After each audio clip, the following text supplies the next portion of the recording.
dosa yang boleh membaham keseluruhan pahala puasa. Allahu Rabbi.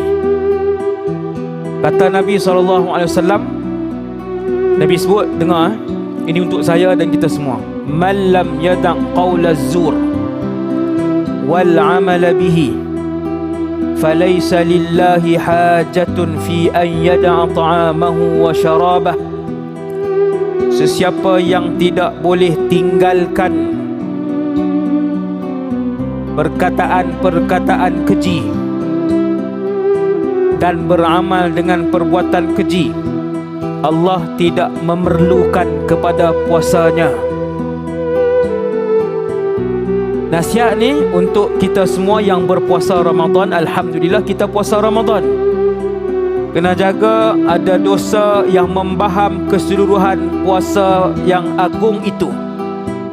Kata para ulama, antara dua dosa, kata Imam Mujahid, beliau kata ada dua dosa yang boleh membaham keseluruhan pahala puasa yang agung itu.